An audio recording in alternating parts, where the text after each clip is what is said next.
Welcome friends, now let us learn about types of immunity. हम immunity के दो types देखने वाले हैं। इसमें एक हम देखेंगे इन्नेट इम्यूनिटी के बारे में,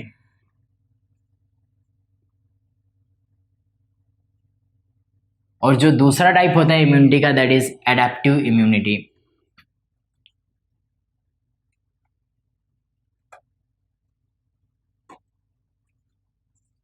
इम्यूनिटी के दो टाइप्स है, इन्नेट इम्यूनिटी और दूसरा है एडेप्टिव इम्यूनिटी। सबसे पहले जो हम इन्नेट इम्यूनिटी के बारे में देख लेते हैं। Innate immunity is present from the birth. मतलब कि एक इंडिविजुअल के अंदर जो इन्नेट इम्यूनिटी है उसके बर्थ से प्रेजेंट होगा। आगे चल करके जब हम एडेप्टिव इम्यून सिस्टम के बारे में देखेंगे तो वहाँ पर हम ये देखेंगे कि बर्थ के बाद एक इंडिविजुअल का बॉडी जो है, इम्यून सिस्टम जो है, वो इन्फेक्शन से फाइट करने के लिए अपने आप को डेवलप करेगा। वो अक्वायर किया जा रहा है वो इम्यूनिटी को आफ्टर बर्थ, और इसीलिए उसको एडेप्टिव या फिर अक्वायर्ड इम्यूनिटी बोलते हैं। यहाँ पे जो इन्नेट इम्यूनिटी है ये बर्थ से प्रेजेंट है एक इंडिविजुअल के बॉडी के अंदर। मतलब कि एक बेबी का जब बर्थ होगा तभी ये इम्यूनिटी जो उसके बॉडी के साथ में, बर्थ के साथ में प्रेजेंट होता है, और इसीलिए इसको हम क्या बोलते हैं, नेचुरल इम्यूनिटी भी बोलते हैं। It is also called as natural immunity. Innate immunity is also called as non specific immunity. इसको नॉन स्पेसिफिक इम्यूनिटी भी बोला जाता है। इन्नेट इम्यूनिटी को नॉन स्पेसिफिक इम्यूनिटी क्यों बोलेंगे, जब आगे चल करके हम देखेंगे तो उसमें ये देखने को मिलेगा कि बाहर से, हमारे बॉडी के बाहर से आने वाला कोई भी एजेंट, कोई भी माइक्रो ऑर्गेनिज्म अगर बॉडी के अंदर एंट्री करते हैं, ये इम्यून सिस्टम मतलब कि विदाउट डिफ्रेंसिएशन कि ये पर्टिकुलर एक माइक्रो ऑर्गेनिज्म को टारगेट करना है क्या, ऐसा नहीं। बाहर से आने वाला कोई भी फॉरेन एजेंट आएगा, ये इन्नेट इम्यूनिटी उसके लिए इक्वली काम करेगा। जबकि एडेप्टिव इम्यून सिस्टम के बारे में जब हम देखेंगे तो वहां पर ये देखेंगे कि वो बहुत ही स्पेसिफिक होता है कि एक पर्टिकुलर माइक्रो ऑर्गेनिज्म, एक स्पेसिफिक बैक्टीरिया आया तो उसके लिए एक पर्टिकुलर मॉलिक्यूल होगा, वही उसके लिए काम करेगा, वो किसी और माइक्रो ऑर्गेनिज्म के लिए काम नहीं करेगा। मतलब कि वो बहुत ही स्पेसिफिक होता है। वैसे ही ये नॉन स्पेसिफिक है, मतलब कि ये सभी फॉरेन सब्सटेंस के लिए इक्वली काम करने वाला है। मतलब कि ऐसे नहीं हुआ किसी एक के लिए काम करेगा दूसरे के लिए नहीं करेगा। It is non specific immunity. Innate immunity is also called as non specific immunity. Then this immunity includes, इसके अंदर हम देखेंगे डिफरेंट पार्ट्स के बारे में, जिसमें हम देखेंगे एनाटॉमिकल बैरियर्स,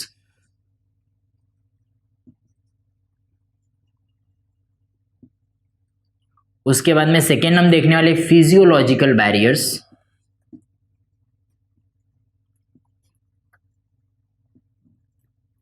थर्ड हम देखेंगे फैगोसाइटिक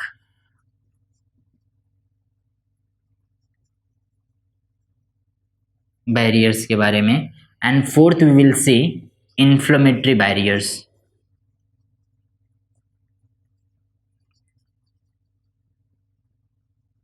इसमें सबसे पहले हम देख लेते हैं एनाटॉमिकल बैरियर्स के बारे में। जो एनाटॉमिकल बैरियर्स होता है it is also called as physical barrier.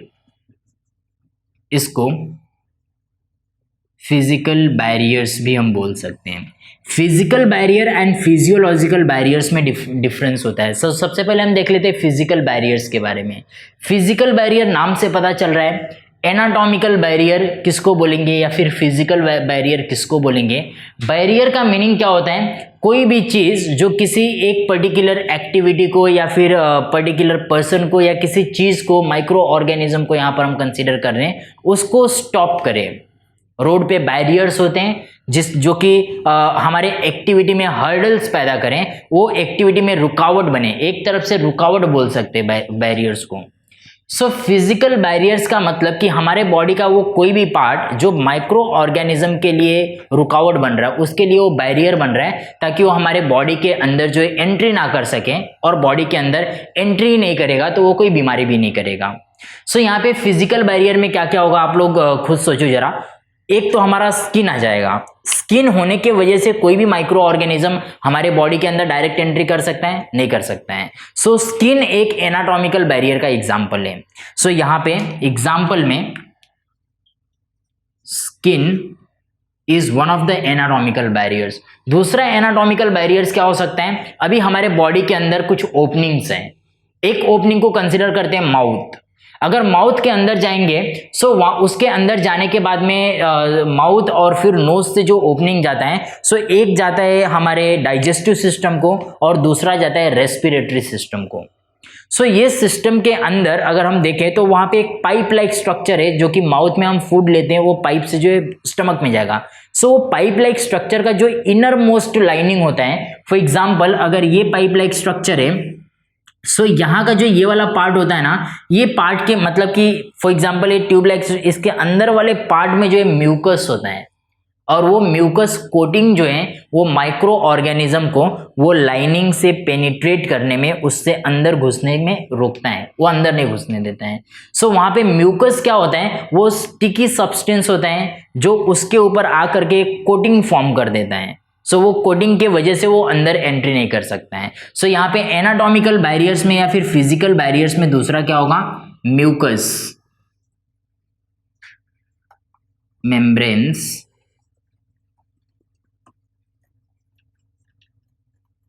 which lines respiratory tract and gastrointestinal tracts। So वहां पे म्यूकस मेम्ब्रेन्स जो है म्यूकस की कोटिंग कर रहे हैं, जो कि रेस्पिरेटरी ट्रैक्ट और जीआई ट्रैक्ट को वहां पे मेम्ब्रेन फॉर्म कर रहे हैं, कोट करके वहां पे प्रोटेक्ट करने का काम कर रहे हैं। सो यहाँ पे स्किन एंड म्यूकस मेम्ब्रेन जो है वो एक एनाटॉमिकल बैरियर की तरह काम कर रहा है and they prevent the entry of pathogenic micro organisms. मतलब कि किसी भी पैथोजेनिक माइक्रो ऑर्गेनिजम्स को बॉडी के अंदर जो है एंट्री देने से या फिर एंट्री होने से वो प्रिवेंट करने का काम कर देंगे। सो ये हो गया फिजिकल बैरियर या फिर एनाटॉमिकल बैरियर के बारे में। अभी दूसरा हम देखते हैं फिजियोलॉजिकल बैरियर्स क्या होते हैं। सो फिजियोलॉजिकल बैरियर्स जो है ये हमारे बॉडी के अंदर जैसे कि चेंज इन टेम्परेचर होता है, देन पीएच हो गया एंड कुछ बॉडी सिक्रीशंस हो गए। सो ये सभी जो है फिजियोलॉजिकल बैरियर्स होते हैं। मतलब कि हमारे बॉडी के अंदर कुछ फिजियोलॉजिकल एक्टिविटी हो रहा है और उसके वजह से किसी भी माइक्रो ऑर्गेनिज्म को इन्फेक्शन कॉज करने नहीं दिया जाएगा। So that will be the part of physiological barriers. आप लोगों ने देखा रहेगा कि हमें जो है बुखार आता है कभी कभी, वो फीवर क्यों आता है? बिकॉज हमारे बॉडी के अंदर जो है कुछ माइक्रो ऑर्गेनिजम्स ने एंट्री किया हुआ है और वो जो है प्रॉब्लम क्रिएट करने की कोशिश कर रहे हैं। सो हमारा बॉडी क्या करता है कि वो माइक्रो ऑर्गेनिजम्स को ग्रो ना होने देने के लिए हमारे बॉडी के टेम्परेचर को बढ़ा देता है, बॉडी के टेम्परेचर को एलिवेट कर देता है। सो हमें क्या होता है? हमें फीवर आता है। सो फीवर आना मतलब कि बॉडी क्या कर रही है? बॉडी हमारी काम कर रही है, वहां पे माइक्रो ऑर्गेनिज्म को इन्फेक्शन कॉज नहीं करने दे रही है, क्योंकि जो माइक्रो ऑर्गेनिजम्स होते हैं वो एक स्पेसिफिक टेम्परेचर पे ही ग्रो हो सकते हैं। सो बॉडी का टेम्परेचर बढ़ जाता है, फीवर आ जाता है, टेम्परेचर एलिवेट हो रहा है, मतलब कि हमारी बॉडी वो माइक्रो ऑर्गेनिज्म से फाइट करने की कोशिश कर रही है। मतलब फीवर आ रहा है मतलब आपकी बॉडी जो है वो काम कर रही है अच्छे के लिए, ठीक है। सो यहाँ पे टेम्परेचर में चेंज हो रहा है, टेम्परेचर एलिवेट हो रहा है, टेम्परेचर बढ़ रहा है, मतलब कि वो माइक्रो ऑर्गेनिजम्स के ग्रोथ को रोकेगा। सो टेम्परेचर और fever stops the growth of certain micro organisms. उसके बाद में पीएच, अगर हम गैस्ट्रिक जूस की बात करें, हमारे स्टमक के अंदर जो गैस्ट्रिक जूस होता है उसका पीएच बहुत कम होता है, एसिडिक पीएच होता है। और एसिडिक पीएच होने की वजह से बाय चांस आप लोगों ने कुछ raw vegetable for example cucumber वगैरह खाया या फिर ऐसा कोई फ्रूट खा लिया जो कि उतने अच्छे से वॉश किया हुआ नहीं था, so there are the chances कि वो सभी फूड के साथ में, फूड स्टफ के साथ में आप लोगों ने माइक्रो ऑर्गेनिजम्स को भी अपने बॉडी के अंदर ले लिए हैं। सो वो माइक्रो ऑर्गेनिजम्स कहाँ पर जाएंगे? डायरेक्टली स्टमक में जाएंगे और स्टमक में अंदर जाकर के प्रॉब्लम कॉज कर सकते हैं। लेकिन हमारे स्टमक के अंदर जो गैस्ट्रिक जूस होता है, वो गैस्ट्रिक जूस का जो पीएच होता है वो पीएच एसिडिक होता है। सो एसिडिक पीएच होने की वजह से it will kill the germs, ये क्या करेगा? जर्म्स को किल कर देगा, माइक्रो ऑर्गेनिजम्स को जो है ग्रो नहीं होने देगा वहां पर। सो ये भी क्या कर रहा है? हमारे बॉडी को इन्फेक्शन से या फिर कोई डिजीज होने से बचाने का काम कर रहा है। सो यहाँ पे गैस्ट्रिक जूस भी जो है एक तरह से इम्यून सिस्टम के पार्ट की तरह काम कर रहे हैं, इम्यून सिस्टम का पार्ट बोल सकते हैं वो है। उसके बाद में बॉडी सिक्रेशंस की अगर हम बात करें, सो इसमें बेस्ट एग्जांपल है टीयर्स का। जो हमारे आंसू होते हैं टीयर्स, वो टीयर्स के अंदर एक एंजाइम होता है जिसको हम बोलते हैं लाइसोजाइम। सो ये लाइसोजाइम जो है ये एक ऐसा हाइड्रोलिटिक एंजाइम है जो कि बैक्टीरियल सेल वॉल को डिग्रेड करने का काम करता है, बैक्टीरियल सेल वॉल को ब्रेक करने का काम करेगा। सो ये एक बैक्टीरिया है और बैक्टीरिया का ये जो है सेल वॉल है और ये सेल वॉल के ऊपर ये लाइसोजाइम क्या करेगा? इसके ऊपर एक्शन करेगा and it will kill the bacteria, it kills the bacteria. So lysozyme जो है बैक्टीरियल सेल वॉल को डिग्रेड कर दिया, मतलब उसका सेल वॉल ही इंटैक्ट नहीं है तो बैक्टीरिया का वहां पे डेथ हो जाएगा। उसके बाद में हमारे बॉडी के अंदर अगर किसी वायरस ने एंट्री कर लिया है, सो वो वायरस क्या करेगा? अगर किसी एक सेल को इन्फेक्शन कॉज कर दिया, लेट अस कंसीडर कि यहाँ पे आप लोगों का ये एक सेल है और यहाँ पे एक वायरस ने जा करके इन्फेक्शन कॉज कर दिया। सो इसके वजह से क्या होगा कि ये सेल जो है वायरल इन्फेक्टेड सेल हो गया। अब ये वायरल इन्फेक्टेड सेल क्या करेगा? ये कुछ केमिकल्स को यहाँ पे सिक्रीट करता है, रिलीज करेगा, which are called as interferons. इसको हम इंटरफेरॉन्स बोलते हैं। और ये जो इंटरफेरॉन्स होते हैं, दीज आर द ग्लाइकोप्रोटीन्स, ये ग्लाइकोप्रोटीन्स होते हैं। और ये इंटरफेरॉन्स क्या करते हैं? ये बाकी जो यहाँ पे इसके बगल के सेल्स होते हैं, आसपास के जो सेल्स होते हैं, ये इंटरफेरॉन्स जा करके ये सभी सेल्स को सिग्नल दे देते हैं। तो ये सभी सेल्स क्या होंगे?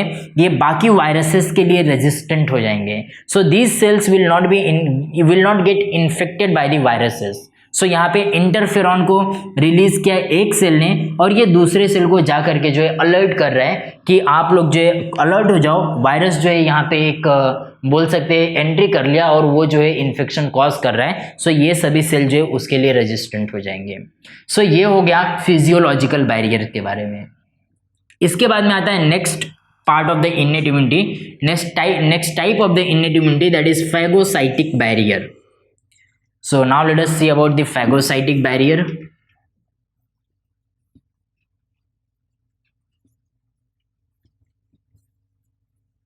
So phagocytic वर्ड का मीनिंग क्या होता है? सबसे पहले हम वो देख लेते हैं।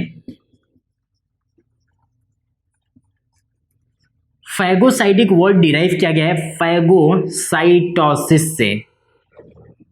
फैगोसाइटोसिस, फैगोसाइटोसिस का मीनिंग क्या होता है? इसमें फैगो वर्ड डिराइव किया गया है फैगोस से, जिसका मीनिंग होता है टू ईट, एंड साइटोसिस मतलब कि सेल जो है उसको खाने का काम कर रहे हैं। सो फैगोसाइटोसिस का मीनिंग क्या होता है कि कोई भी एक सेल जब बाहर के माइक्रो ऑर्गेनिज्म को एंगल्फ कर लेगा, so that process is called as phagocytosis.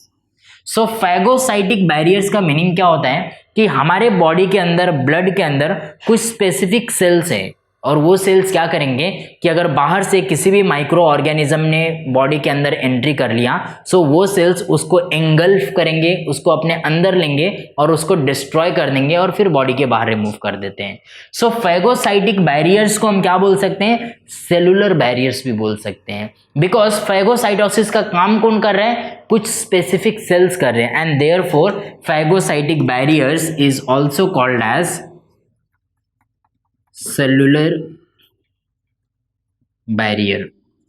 इसको सेलुलर बैरियर भी बोलते हैं। सो सेलुलर बैरियर्स में कौन कौन से सेल्स हैं जो फेगोसाइटोसिस का काम कर रहे हैं? सो इसमें एग्जाम्पल्स आप लोग ध्यान में रखना, दिस न्यूट्रोफिल्स जो कि ब्लड के अंदर होते हैं, देन मोनोसाइट्स, और उसके बाद में एक और फेगोसाइटोसिक सेल का नाम ध्यान में रखो, मैक्रोफाजेस। सो मैक्रोफाजेस जो होते हैं ना, ये लार्ज इरेगुलर सेल्स होते हैं। मैक्रोफाजेस, फाजेस का meaning again to eat, phagein to eat. So macrophages ऐसे लार्ज इरेगुलर सेल्स होते हैं जो एंगल्फ करते हैं माइक्रो ऑर्गेनिज्म को, फॉरेन सब्सटेंस को, और उसको किल करने का काम करते हैं। एक मैक्रोफाज का एग्जाम्पल आप लोगों को दिया हुआ है, Kupffer cells.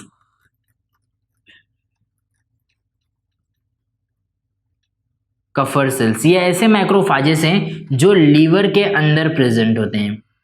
So Kupffer cells are the macrophages present in the liver.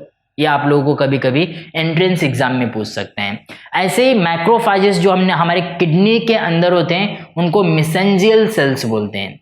जो मैक्रोफाजेस ब्रेन के अंदर होते हैं उनको ग्लियल सेल्स बोलते हैं। सो ये सभी मैक्रोफाजेस का काम कर रहे हैं। उसके बाद में आता है नेक्स्ट इन्फ्लेमेटरी बैरियर्स के बारे में। सो इन्फ्लेमेटरी बैरियर्स को समझने के पहले सबसे पहले हम देख लेते हैं इन्फ्लेमेशन क्या होता है। What is inflammation? So inflammation आप लोगों ने बहुत लोगों ने, मोस्ट ऑफ द लोगों ने ये ऑब्जर्व किया रहेगा कि हमारे बॉडी के ऊपर कहीं कहीं पे अगर कुछ हो गया तो हम थोड़ा सा इचिंग कर देते हैं। सो वहाँ का एरिया जो होता है इट बिकम्स रेड। सो वहाँ पे रेडनेस आ जाता है। So why that redness occurs at a particular part of the body when we itch?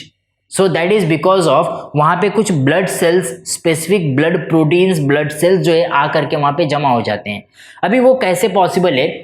सो कहीं पे टिश्यू इंजरी हो गया या फिर कहीं पे इन्फेक्शन हो गया।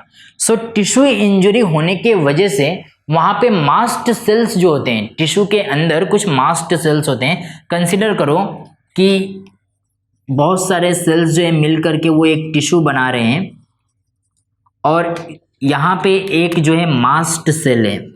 सो अगर टिश्यू इंजरी हुआ तो क्या होगा? ये मास्ट सेल इंजर्ड हो जाएगा। और ये जब मास्ट सेल इंजर्ड हो जाता है, सो ये क्या करता है मास्ट सेल? ये कुछ केमिकल्स को यहाँ पे रिलीज करता है। सो ये केमिकल्स कौन कौन से होते हैं? सो ये केमिकल हिस्टामाइन एंड प्रोस्टाग्लैंडिन्स हो सकते हैं। उसके बाद में जो यहाँ पे ब्लड वेसल्स होंगे, यहाँ पे जो ब्लड वेसल्स होते हैं इसके अंदर जो ब्लड प्रेजेंट होगा और ब्लड के अंदर जो बहुत सारे ब्लड सेल्स होते हैं। इसमें एक ब्लड सेल का टाइप है जिसको हम बोलते हैं बेसोफिल्स। ये बेसोफिल्स भी जो है ये केमिकल्स को रिलीज करते हैं, हिस्टामाइंस को। अभी हिस्टामाइन का काम क्या होता है? जैसे ही यहाँ पे रिलीज होगा टिश्यू इंजरी होने के वजह से, ये हिस्टामाइन जाएगा ब्लड वेसल के ऊपर और ब्लड वेसल्स को क्या कर देगा? ये परमिएबल बना देगा। सो हिस्टामाइंस एंड प्रोस्टाग्लैंडिन्स जो होते हैं they make the blood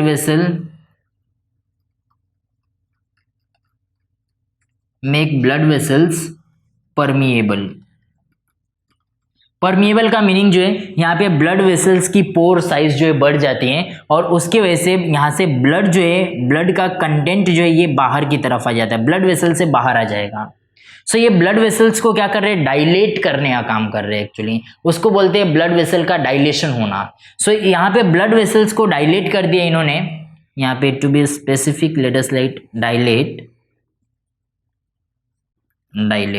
dilate होने के बाद में यहाँ पे ब्लड जो है बाहर की तरफ आ जाएगा टिश्यू के यहाँ पे, और ब्लड के साथ में ब्लड प्रोटीन्स आएंगे। कुछ ब्लड प्रोटीन्स ऐसे होते हैं जो माइक्रो ऑर्गेनिजम्स को, यहाँ पे टिश्यू इंजरी हुआ, कुछ माइक्रो ऑर्गेनिजम्स आ जाएंगे जो यहाँ पे इन्फेक्शन कॉज करेंगे। सो ब्लड के कुछ प्रोटीन्स ये माइक्रो ऑर्गेनिजम्स को टारगेट करेंगे, उसको किल करने का काम करेंगे।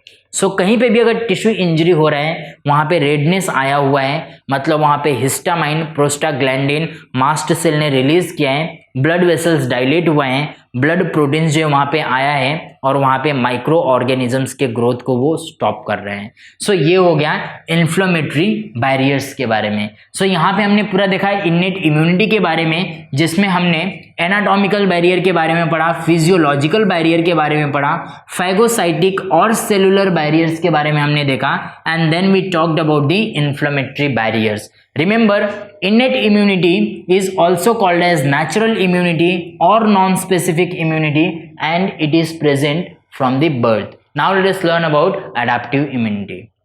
Now let us see about the adaptive immunity, which is also called as acquired immunity. इसको हम acquired immunity भी बोलते हैं। सो एडाप्टिव इम्यूनिटी या फिर अक्वायर्ड इम्यूनिटी का मीनिंग क्या होता है? ये एबिलिटी होता है बॉडी का जो कि पैथोजन को या फिर जो इन्फेक्शियस एजेंट्स है उनको रेजिस्ट कर सके। फॉर एग्जांपल बाहर से आने वाला बैक्टीरिया हो गया, वायरस हो गया, या फिर कोई टॉक्सिन्स हो गया जो कि किसी पर्टिकुलर माइक्रो ऑर्गेनिज्म ने रिलीज किया हुआ है, अगर वो हमारे बॉडी के अंदर एंट्री करते हैं, सो हमारे बॉडी के अंदर एबिलिटी है कि वो उसको रेजिस्ट करे। और ये एबिलिटी अगर during the course of time, during the life time of an individual अगर वो डेवलप हो रहा है, सो उसको हम अक्वायर्ड इम्यूनिटी बोलेंगे। जैसे कि एक पर्सन ने बर्थ लिया और बर्थ लेने के बाद में जो है उसके बॉडी के अंदर जो है कोई यहाँ से माइक्रो ऑर्गेनिजम्स आ जाते हैं। अभी ये पर्सन का बॉडी जो है इन्नेट इम्यूनिटी तो उसके बॉडी के अंदर है, ये पैथोजन को या फिर माइक्रो ऑर्गेनिज्म को रेजिस्ट करने का काम करेगा, बॉडी के अंदर एंट्री आने नहीं देगा। इन्नेट इम्यूनिटी वहाँ पे काम कर रहा है, लेकिन for example innate immunity fail हो गया।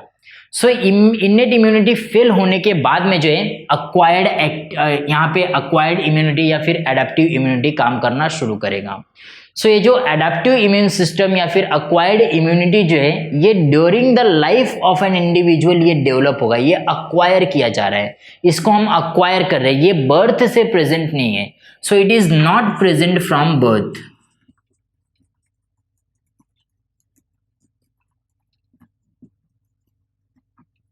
It is acquired during lifetime। और ये जो होता है इसको स्पेसिफिक इम्यूनिटी भी बोलते हैं। It is also called as specific immunity. वहाँ पे इन्नेट इम्यूनिटी को हमने नॉन स्पेसिफिक इम्यूनिटी बोला था। So it is also called as specific immunity, that is acquired immunity और एडेप्टिव इम्यूनिटी। इसमें हम देखेंगे कि अक्वायर्ड इम्यूनिटी या फिर एडेप्टिव इम्यूनिटी को दो पार्ट में डिवाइड किया जाएगा। इसमें एक होता है अक्वायर्ड एक्टिव इम्यूनिटी और दूसरा होता है acquired passive immunity. So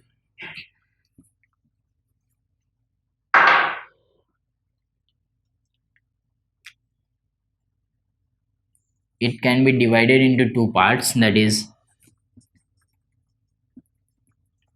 acquired active immunity and second is acquired passive immunity।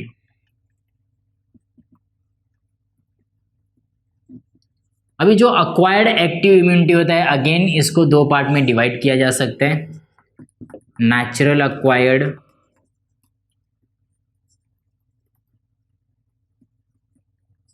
Active immunity and artificial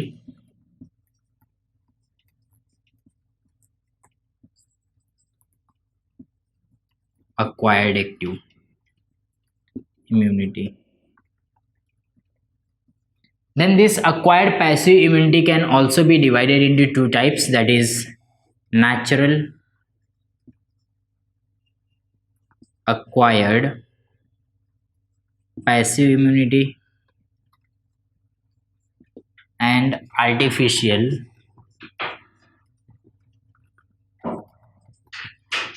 acquired passive immunity। सो यहाँ पे सबसे पहले हम अक्वायर्ड एक्टिव इम्यूनिटी के बारे में देख लेते हैं। जो अक्वायर्ड एक्टिव इम्यूनिटी होता है, ये अक्वायर्ड एक्टिव इम्यूनिटी जो है किसी भी माइक्रो ऑर्गेनिजम्स या फिर बाहर से कोई भी सब्सटेंस हमारे बॉडी के अंदर एंट्री करे और एंटीजेनिक स्टिमुलस के वजह से जो इम्यूनिटी डेवलप होगा उसको एक्टिव इम्यूनिटी बोलेंगे। मतलब कि फॉर एग्जाम्पल एक इंडिविजुअल है और इसके बॉडी के अंदर जो है, my diagram is not that good but consider कि एक पर्सन है, इसके बॉडी के अंदर बाहर से एक माइक्रो ऑर्गेनिज्म ने एंट्री किया। एंट्री करते ही यहाँ पे ब्लड वेसल्स होंगे, ब्लड वेसल्स के अंदर ब्लड होगा और वहाँ पे ब्लड के अंदर जो कुछ ऐसे सेल्स हैं जो इसको रिस्पॉन्ड करेंगे। सो यहाँ पे अक्वायर्ड एक्टिव इम्यूनिटी में क्या हो रहा है कि बाहर से एक पर्टिकुलर माइक्रो ऑर्गेनिज्म आया, फॉरेन सब्सटेंस आया और ये क्या कर रहा है, इसका एंटीजेनिक स्टिमुलस देगा। मतलब कि ये एक एंटीजन है, it is an antigen. Antigen मतलब any foreign substance which is capable of giving और स्टिमुलेटिंग द इम्यून रिस्पॉन्स। वो उसके अंदर कैपेबिलिटी होती है कि आपके इम्यून रिस्पॉन्स को वो स्टिमुलेट कर सके। अभी जैसे ये अंदर आता है तो आपके बॉडी के अंदर के कुछ सेल्स ये बैक्टीरिया को या फिर कोई भी फॉरेन एजेंट को रिकॉग्नाइज करेंगे और ये सेल्स क्या करेंगे, ये इसके रिस्पॉन्स में कुछ एंटीबॉडीज को रिलीज करेंगे। सो कंसीडर करो कि यहाँ पे एक सेल है, एक बैक्टीरिया अंदर आ गया, ये सेल इसको रिकॉग्नाइज करेगा और ये यहाँ से जो है कुछ एंटीबॉडीज रिलीज करना शुरू करेगा और ये एंटीबॉडीज क्या करेंगे, ये यहाँ पे बैक्टीरिया के ऊपर जा करके बाइंड होंगे और बाइंड होने के बाद में जो है ये बैक्टीरिया को हमारे बॉडी के बाहर रिमूव करने में हेल्प करेंगे। मतलब कि हमारे बॉडी को ये हेल्प करेंगे एंटीबॉडीज,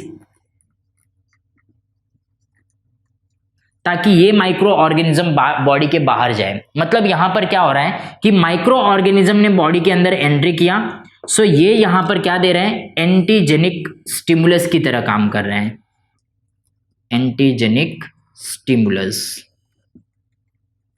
सो एक्टिव और पैसिव इम्यूनिटी में सबसे बड़ा डिफरेंस क्या है, सबसे पहले वो हम समझ लेते हैं। ये अक्वायर्ड इम्यूनिटी है, मतलब कि पर्सन अपने लाइफ टाइम के अंदर जो ये इम्यूनिटी को अक्वायर कर रहा है। एक्टिव इम्यूनिटी में क्या होगा, कोई भी एंटीजेनिक स्टिमुलस मिलना और एंटीजेनिक स्टिमुलस मिलने के बाद में अगर हमारे बॉडी के सेल्स ये एंटीबॉडीज प्रोड्यूस कर रहे हैं, सो ये हो गया एक्टिव इम्यूनिटी।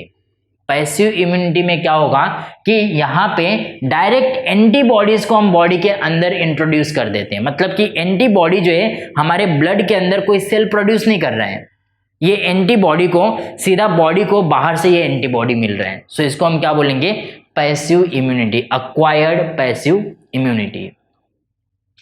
सो अभी हम अक्वायर्ड एक्टिव इम्यूनिटी के बारे में देख रहे थे, जिसमें हमने ये देखा कि यहाँ पे बाहर से एक कोई फॉरेन सब्सटेंस आ रहा है, एंटीजेनिक स्टिमुलस दे रहे हैं और एंटीबॉडी प्रोड्यूस कर रहे हैं सेल्स, तो ये हो गया अक्वायर्ड एक्टिव इम्यूनिटी। अभी इसमें वापस दो टाइप है, that is natural acquired active immunity और दूसरा है आर्टिफिशियल अक्वायर्ड एक्टिव इम्यूनिटी। नाम से बहुत ही क्लियर है ये कि natural acquired active immunity, naturally अगर बाहर से कोई माइक्रो ऑर्गेनिज्म, मतलब कि माइक्रो ऑर्गेनिज्म कोई बॉडी के बाहर गया और नेचुरली अगर एंटीजेनिक स्टिमुलस दिया जा रहा है बॉडी को, मतलब कि वो माइक्रो ऑर्गेनिज्म एक एंटीजन की तरह काम करे हमारे ब्लड के अंदर, एक हमारे बॉडी के अंदर, और वो एंटीजेनिक स्टिमुलस दे, मतलब हमारे इम्यून सिस्टम को स्टिमुलेट करे, उसको प्रोवोक करे। सो उस केस में अगर हमारे हमारा इम्यून सिस्टम जो है अगर उसके रिस्पॉन्स में एंटीबॉडी बना रहा है, सो उसको हम क्या बोलेंगे, that is called as natural acquired active immunity. अभी फॉर एग्जाम्पल कोई भी microorganism, for example measles का एक पॉजिटिव एजेंट ले लेते हैं। अगर मिसल्स का एंटीजन हमारे बॉडी के अंदर एंट्री किया, सो वो पर्सन को मिसल्स होगा, उसकी बॉडी रिस्पॉन्ड करेगी और कुछ दिन के बाद क्योर हो जाएगी। अभी उसकी बॉडी क्या करेगी, उसके लिए मेमोरी बना करके रखेगी। सो मेमोरी जब बना करके रखेगी, सो वो इंडिविजुअल के बॉडी में कभी भी वापस से मिसल्स वाला वो पॉजिटिव एजेंट एंट्री किया, सो उसकी बॉडी तुरंत क्विक रिस्पॉन्स देगी, बिकॉज उसने मेमोरी बना के रखा है। सो यहाँ पे क्या हो रहा है कि अक्वायर्ड इम्यूनिटी में उसकी बॉडी ये एंटीबॉडीज को प्रोड्यूस करके रखती है कि वापस से कभी वो बॉडी के अंदर आए तो ये एंटीबॉडीज पहले से प्रेजेंट है और उसको रिस्पॉन्स करें। सो वहाँ पे मीजल्स के अगेंस्ट वो पर्सन जो है इम्यूनिटी डेवलप कर रहे हैं पूरे लाइफ टाइम के लिए, मतलब कि कभी भी फ्यूचर में उसको मीजल्स जो है नहीं होगा, अगर हुआ भी तो उसकी बॉडी तुरंत उसको रिस्पॉन्ड करेगी। सो ये हो गया नेचुरल अक्वायर्ड एक्टिव इम्यूनिटी के बारे में। इसमें दूसरा होता है artificial acquired active immunity. Artificial नाम से क्लियर है, आर्टिफिशियली कोई तो हम बॉडी के अंदर एंटीजेनिक स्टिमुलस देंगे और बॉडी जो है उसके रिस्पॉन्स में एंटीबॉडीज प्रोड्यूस करेगी। सो यहाँ पे आर्टिफिशियल एंटीजेनिक स्टिमुलस होगा,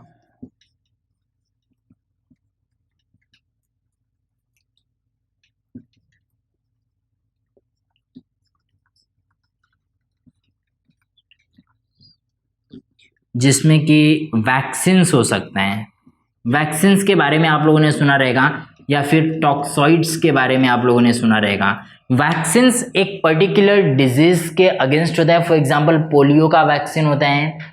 सो पोलियो वैक्सीन में क्या होता है कि वही कॉजेटिव एजेंट होता है, वही पैथोजन होता है, लेकिन उसको हम क्या करते हैं, वीकेंड कर देते हैं, और वो वीकेंड पैथोजन को बॉडी के अंदर हम इंट्रोड्यूस कर रहे हैं, मतलब आर्टिफिशियली हम बॉडी को स्टिमुलेट कर रहे हैं। वहाँ पे आर्टिफिशियल वे में बॉडी को एंटीजेनिक स्टिमुलस दिया जा रहा है, और बॉडी क्या करेगी, उसको रिकॉग्नाइज करेगी और उसके रिस्पॉन्स में एंटीबॉडी जो है डेवलप करेगी, तो उसको हम बोलते हैं आर्टिफिशियल अक्वायर्ड एक्टिव इम्यूनिटी। इसके बाद में अक्वायर्ड पैसिव इम्यूनिटी आता है। अक्वायर्ड पैसिव इम्यूनिटी में सबसे पहले हम देखते हैं नेचुरल अक्वायर्ड पैसिव इम्यूनिटी। सो यहाँ पे अक्वायर्ड पैसिव इम्यूनिटी का मीनिंग क्या हुआ कि ये पैसिव इम्यूनिटी है, मतलब कि हमारे बॉडी के अंदर एंटीबॉडी नहीं प्रोड्यूस होगा, एंटीबॉडी हमारे बॉडी के अंदर हम बाहर से इंट्रोड्यूस कर रहे हैं। सो इसमें natural acquired passive immunity, naturally अगर बॉडी के अंदर इम्यून सिस्टम या फिर इम्यूनिटी अगर मिल रहा है, वहां पे एंटीबॉडीज जा रहा है, तो उसको हम बोलेंगे नेचुरल अक्वायर्ड पैसिव इम्यूनिटी। इसका बेस्ट एग्जांपल है कि जब एक बेबी का बर्थ होता है, सो वो बेबी को नरिश करने के लिए उसकी मदर उसको ब्रेस्ट फीडिंग करती है, उसको मिल्क जो है फीड करती है। सो उस समय मिल्क में जो है कुछ एंटीबॉडीज होते हैं मदर के, for example IgA antibody, immunoglobulin A। सो वो नेचुरली मिल्क के साथ में वो बेबी को एंटीबॉडीज मिल रहा है, और वो एंटीबॉडीज बेबी के बॉडी में तब तक काम करेगा जब तक उसका इम्यून सिस्टम बहुत अच्छे से डेवलप ना हो जाए। सो वहाँ पे नेचुरल वे में जो है उसको बाहर से एंटीबॉडीज मिल रहा है, सो इसको हम बोलते हैं natural acquired passive immunity, because बाहर से हम एंटीबॉडीज उसके बॉडी के अंदर मिल रहा है, बाहर से उसको दिया जा रहा है। सो यहाँ पे नेचुरल अक्वायर्ड पैसिव इम्यूनिटी में ध्यान में रखो IgA एंटीबॉडी है which is present there in the milk. इसके बाद में आता है आर्टिफिशियल अक्वायर्ड पैसिव इम्यूनिटी, मतलब कि यहाँ पे एंटीबॉडीज बॉडी के अंदर बाहर से इंट्रोड्यूस किया जाएगा, बट वो आर्टिफिशियल मैनर से उसको प्रिपेयर किया गया है।